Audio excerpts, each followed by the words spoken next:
What is up, guys, and welcome back to Random Rebuilds. Now the weather's starting to cool down a little bit here, and we're going to be taking some breaks on wrenching away on Project CB9.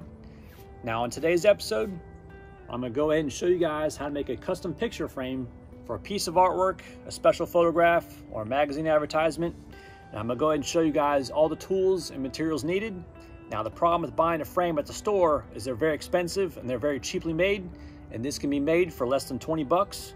So let's go ahead and get started. Now you're more than welcome to use pine if you like, but they're more prone to having warped boards. As you can see, the price differences here, 6 foot and an 8 foot right there. Now I prefer to use the poplar wood. As you can see, the price differences, $5.82 for a 6 foot, $7.76 for an 8 foot. So we'll go ahead and choose a board that looks pretty straight. So let's start picking these boards apart. Okay, first thing we're gonna do is cut about a 1/4 inch lip off the inside of this piece of wood. So we're gonna take the table saw and we're gonna set the fence to a 1/4 inch away from the blade, and also the blade at a 1/4 inch height. And then we'll go ahead and chop off 1/4 inch down here and a 1/4 inch over there. And what this does, it'll provide a lip for the piece of artwork and the glass to sit inside. So let's take our table saw, plug it in, set it up, and let's start cutting.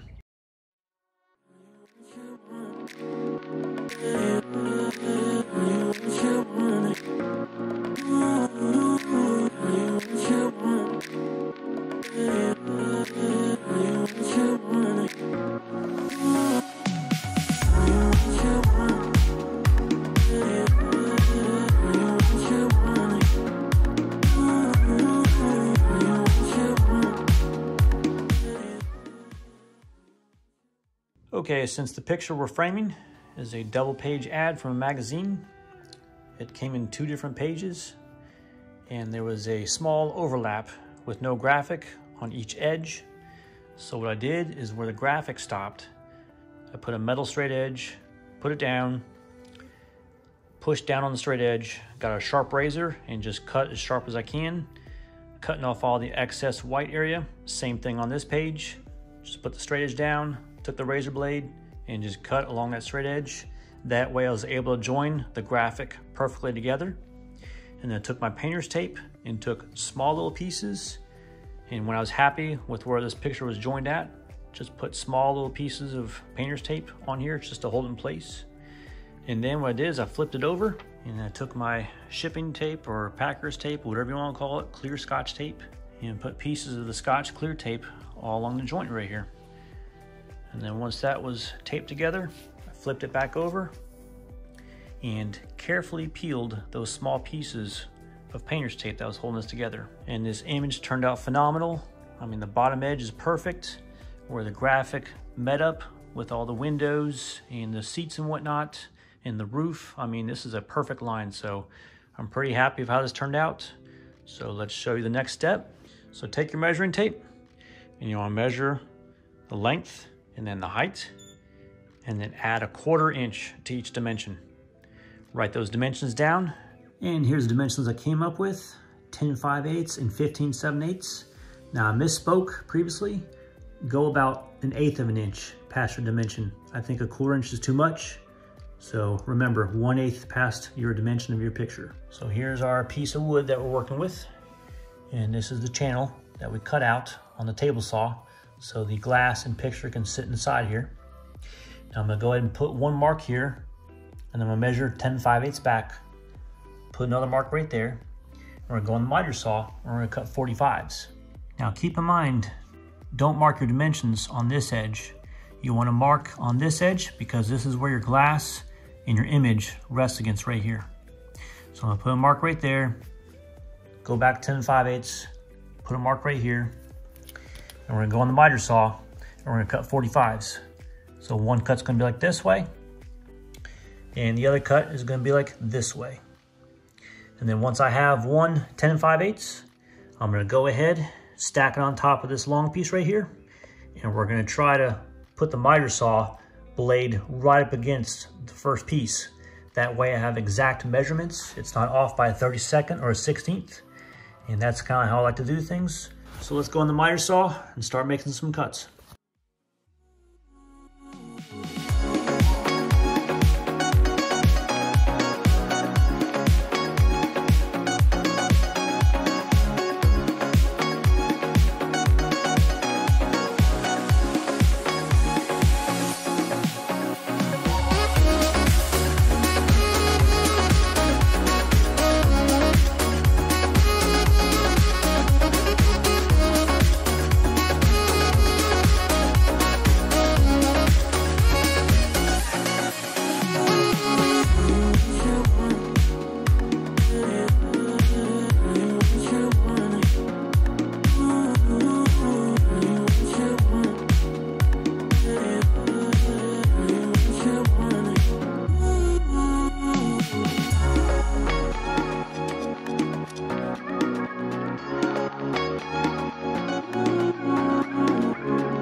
right, now that we have our side and top and bottom pieces cut from the miter saw, let's go ahead, take these pieces, put them up to the image and see how they fit. Okay, it's gonna sit in the channel just like that, but on the opposite side, but for testing purposes, this is fine. As you can see here, it looks like about an 1/8 inch, and over here, about an 1/8 inch. It actually might straighten out once I press this piece of paper down. So we are in the clearances, so that should work. Now the second piece is exactly the same length as this, so no need to get the second piece out. Okay, let's go ahead and test out the side pieces now. Okay, side fits pretty good. Looks like I got about a 1/16 or 3/32 on this edge right here. And same thing over here. Looks like a 1/16 or 3/32. So the image is definitely gonna fit. No need to check the second piece, so we should be good to go. So it looks like the top, bottom, and side pieces are gonna fit well. Now let's move on to the next step. Okay, now that we got the top, side, and bottom pieces all cut out on the miter saw, along the channels cut out on the table saw, we'll go ahead and assemble this frame. And what we'll be using here is a 15-foot band clamp. We don't need to have it 15 foot, but that's just what this is. So basically what this does is it pulls the corners tight together, and once you glue the corners, and this band is basically putting tension on it, it's basically how this thing is secured. So I'm gonna go ahead and open this thing up, get this thing all set up. But first we'll take the wood glue, put on every single corner, put the frame together how it should look, and then put the band clamp right around there, make sure everything's tight, and everything should be good to go.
Okay, now that the frame has dried overnight with the band clamp attached, essentially this band clamp, you take this cord right here and you give it as much slack as you need, and then you clamp it down with this lever right here, and then you basically just turn this to make it even more tight, and this basically is just tight like a guitar string. So I believe this thing is dry. We're gonna go ahead and undo this band clamp. Okay, so we're gonna go ahead and take the rotary sander, sand this edge flush, just so you won't see that transition. And then the 4 main corners, and then also this edge a little bit right here, and a little bit on the front edge. So we'll go ahead and undo this band clamp, and we'll take this on the sander and get this thing prepared for paint. Now, if you're working on your kitchen counter, go ahead and put some wax paper down, just so you don't get any glue on the kitchen counter itself. So we got the band clamp right here, and this is the lock-in lever. So what you'll do is you'll basically be pulling out some slack on this. So we're gonna station this first corner over in this location. We're gonna continue to pull out the slack until we can get enough where we can have all 4 corners on the wood frame itself. So just keep pulling it out. Set your first corner in place. Still not enough slack. Just keep pulling it out.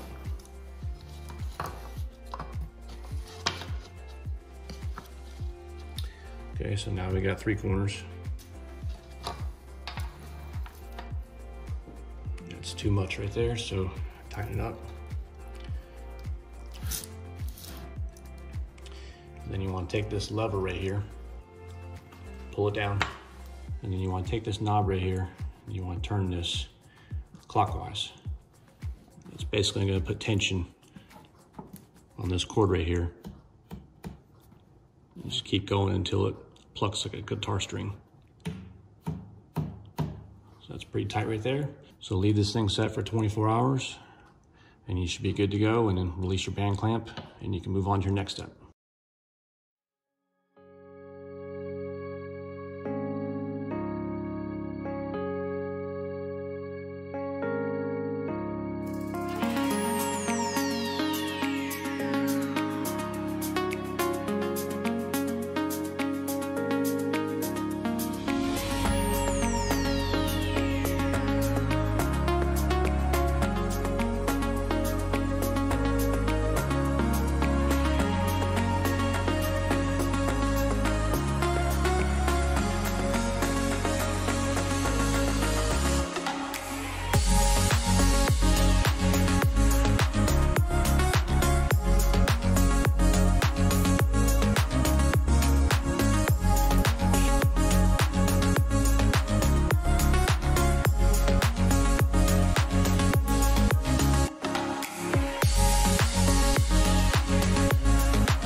All right, after this picture frame is all sanded and these corners are now flush, I went ahead and painted backside of the frame first. I like to do that first, and then last but not least, do the front, sides, and inside lip right here. And for a nice finish, I put 2 thin coats of paint on here. And this is the paint I used from Sherwin-Williams. This is 29.5 ounces. This is very high quality paint, so if you're looking for house paint or good project paint, Sherwin-Williams, highly recommended. And now that we've got this frame all prepared, we're gonna go ahead and flip this back over. We're now gonna take some dimensions from left to right and top to bottom and subtract 1/8 inch off those dimensions. I'm gonna go up to Home Depot or Lowe's and pick up a piece of glass because they have special glass cutting over there. So write those dimensions down, go pick up a piece of glass, and we'll go to the next step.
Okay, and now I've got the glass, the picture, and this backing all secured in this wood frame. And how I've done so is I'm using these little glazing points right here. And these glazing points will actually sandwich this backing into the frame. Now how I did that is I took a putty knife or a paint scraper and I put my edge right against these little 2 points and just kind of rocked back and forth and pushed forward, and it basically that spike will go right into that wood. And I used 3 on each side for a total of 12, so this is pretty secure, I believe. Now the next step, we're gonna go ahead and attach these D-ring hangers. And this is what will secure the cable to the backside. We're gonna go down about, I don't know, quarter of the way down from the top edge. You don't want in the center, you don't want in the bottom, obviously, so find where the top of your picture is at and measure about a quarter down. Now, before mounting these D-rings, make sure you know which side is the top side. And so measure about a quarter of the way down from the top of the frame down here. And essentially you want the D-hook to hang on the inside of where this picture area is at. And the only part that's gonna touch the wood frame is this little white part right here. So go ahead and just take a measurement. Doesn't have to be exactly a quarter of the way, but just enough so you can have a little bit of flex on the metal cable that's gonna branch to the other side. And so make a marking with a pen. So go ahead and mark that with a pencil or pen. So you have to have it marked. Go ahead and take a small drill bit in your drill and mark the drill bit with a piece of tape so you don't go too deep and go all the way to the front. And then just drill a small pilot hole and then take a Phillips head screwdriver and tighten these screws up for the D-rings. And the last step will be to branch some wire from this D-ring over to the D-ring that's gonna be on this side. So let's go ahead, get our drill, pre-drill this, and get our screwdriver so we can get this thing secured.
Okay, let's review the cost of the materials for this project. Now the 1x2 poplar wood, that was $6. The glass that went inside this frame was $5. The D-hooks, $2. Glazing points, $2. Picture frame cable, $2. So you're at $17 right now. Now this 29-ounce container of paint, this is $7, but this will last you a very long time if you plan on making multiple frames. Now talking about some of the tool costs now. This DeWalt band clamp, I got this on sale for $15. Putty knife, about $2. Okay, now this machine's a little overkill for this project, but I use this for all kinds of carpentry projects around my house. This is my DeWalt DWS 780 12-inch sliding miter saw. This comes with a coordinating stand. I got this saw on sale for about $450, which included a stand as a promotion. Now you don't have to have a miter saw in order to make these frames. You can actually go ahead and get a miter box and a handsaw and you can do the same result. You just won't have as precise cuts. So a miter box and a handsaw will be much more inexpensive than an electric miter saw, just an FYI. All right, this is the random orbital palm sander I picked up at Harbor Freight for about $35. Just make sure that the frame is silky smooth before you go ahead and put paint on it. So this is a very worthwhile investment if you're going to be doing a lot of wood projects. Okay, this right here is my DeWalt table saw. This is the DW745. This is the best table saw I've ever owned, even though it is compact. I picked this up years ago on clearance for, I believe, 200 flat. These things are probably going for 300 plus nowadays, but DeWalt makes some phenomenal table saws. You could probably get away with just a router if you want to make that inside cut on the frame for the lip. So that's another option as well if you don't have a table saw. All right, guys, I hope you have a thorough understanding of all the tools, materials, and processes required in order to make this custom picture frame. Now we're all 100% complete. We have our favorite piece of artwork in a custom frame that we made on our own. Now the hardest part about this process is where to hang this up inside the house, and I'll leave that up to you guys. Now if you guys like this video, please give me a thumbs up. Go ahead and hit that subscribe button for channel updates. Have a great day.